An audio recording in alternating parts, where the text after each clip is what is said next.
Manajemen emiten properti berkode saham DMAS berkomitmen mengoptimalkan kegiatan operasional demi menjaga kesinambungan bisnis jangka panjang.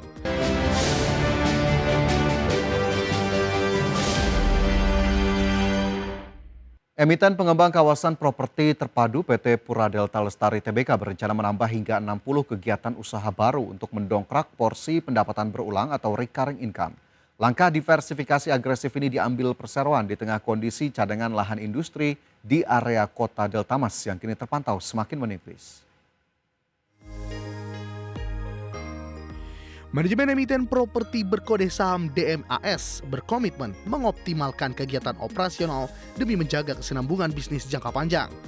Melansir keterbukaan informasi pada Jumat 12 Juni 2026, perseroan bersiap menambah hingga 60 klarifikasi buku lapangan Indonesia atau KBLI baru.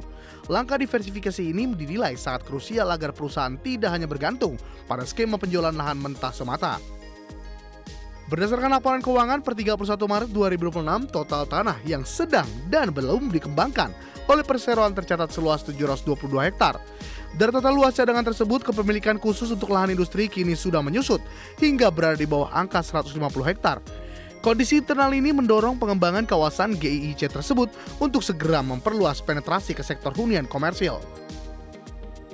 Adapun jajaran kegiatan baru yang akan digarap melalui pengelolaan hotel, aktivitas penyediaan makanan, pengelolaan air minum, jasa periklanan hingga sektor telekomunikasi. Berdasarkan penilaian independen dari JPP Guntur, KEI, Andri, dan rekan rencana ekspansi ini dinyatakan sangat layak dengan potensi NPV sebesar 1,97 triliun rupiah. Menariknya perseroan tidak perlu mengeluarkan belanja modal atau capex sama sekali, sehingga analisis periode pengembalian investasi konvensional dapat disampingkan. Berbagai sumber IDX Channel.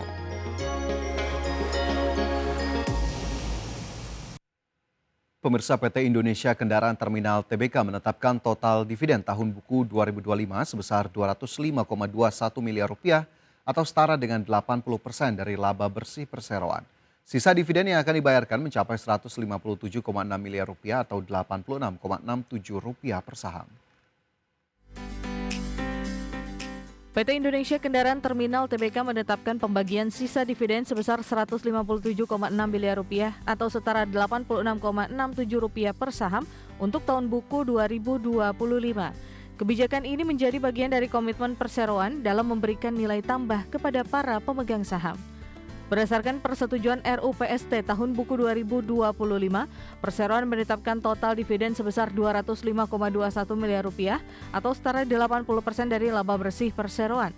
Nilai tersebut setara dengan dividen 112,85 rupiah per saham atau meningkat 20,87% dibandingkan tahun sebelumnya.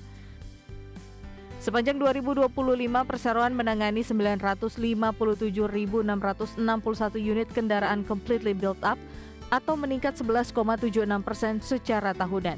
Volume alat berat tumbuh 24% menjadi 32.677 unit, sedangkan truk dan bus meningkat 46,32% menjadi 255.502 unit. Perseroan terus mendorong pertumbuhan melalui berbagai layanan bernilai tambah seperti long storage free delivery center dan inland transportation. Integrasi serta implementasi digitalisasi terminal juga turut meningkatkan produktivitas dan profitabilitas perseroan. Dividen di pasar reguler dan negosiasi ditetapkan pada 19 Juni 2026, sedangkan ex-dividen pada 22 Juni 2026. Adapun pembayaran dividen kepada pemegang saham dijadwalkan dilaksanakan pada 10 Juli 2026. Tim Liputan IDX Channel.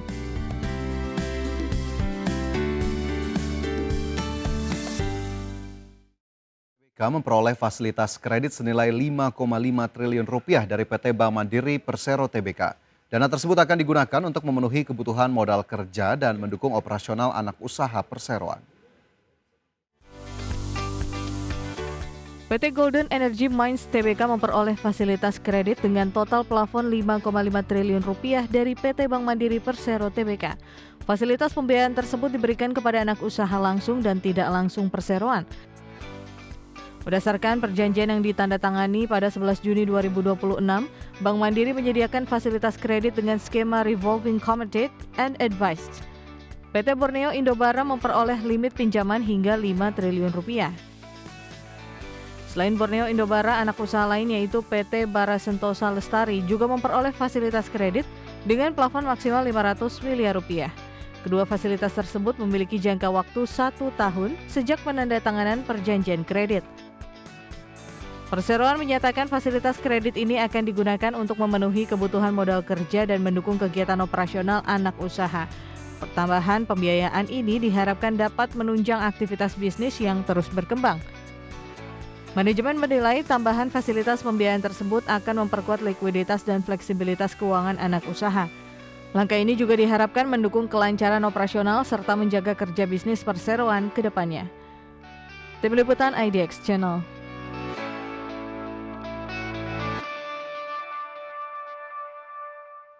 Menteri Energi dan Sumber Daya Mineral Bahlil Lahadalia memastikan tidak ada perubahan harga untuk BBM bersubsidi maupun LPG bersubsidi. Pemerintah akan mempercepat program peralihan penggunaan LPG ke CNG sebagai bagian dari upaya diversifikasi energi nasional. Menteri Energi dan Sumber Daya Mineral Bahlil Lahadalia menjelaskan bahwa Presiden Prabowo memberikan arahan agar pemerintah terus memperkuat ketahanan energi nasional dengan mempercepat pengembangan sumber energi alternatif. Menurut Bahlil, terdapat sejumlah agenda prioritas yang menjadi perhatian pemerintah. Salah satunya adalah percepatan program peralihan penggunaan liquefied petroleum gas ke compressed natural gas sebagai bagian dari upaya diversifikasi energi nasional. Selain itu, Bahlil menyebut dalam pertemuan tersebut juga dibahas pendataan sektor pertambangan guna memastikan tata kelola yang lebih baik serta mengevaluasi kesiapan pasokan energi nasional baik dari sisi kelistrikan maupun ketersediaan bahan bakar minyak. Bapak Presiden memerintahkan untuk segera mencari energi-energi alternatif, khususnya yang sekarang kita fokus itu adalah percepatan peralihan LPG ke CNG. Yang kedua penataan tambang, dan yang ketiga adalah kesiapan di sektor energi PLN maupun dari sisi ketersediaan daripada BBM kita. Bahlil juga menegaskan bahwa pemerintah memastikan tidak ada perubahan harga untuk BBM bersubsidi maupun LPG bersubsidi. Kebijakan tersebut diambil untuk menjaga daya beli masyarakat di tengah tantangan ekonomi global. Tim Liputan IDX Channel.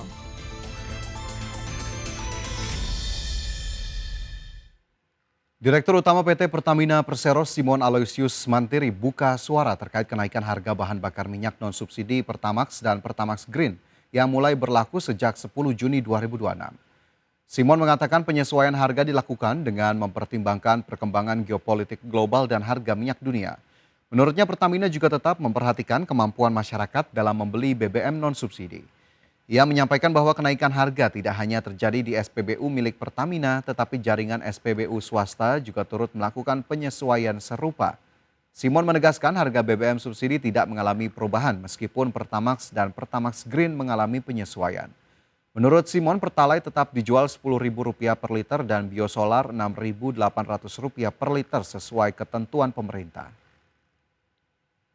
Sehubungan dengan penyesuaian harga BBM non-subsidi, yaitu Pertamax dan Pertamax Green yang berlaku sejak tanggal 10 Juni 2026.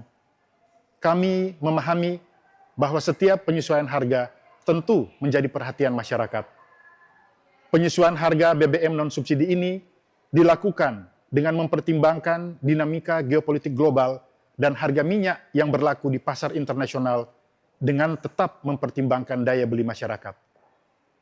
Penyesuaian harga BBM non-subsidi ini selain dilakukan di titik-titik SPBU Pertamina, juga dilakukan oleh SPBU badan usaha swasta lainnya. Di tengah tantangan global yang terus berkembang, Pertamina dengan dukungan penuh dari pemerintah terus berkomitmen untuk menjaga ketersediaan energi bagi masyarakat di seluruh wilayah.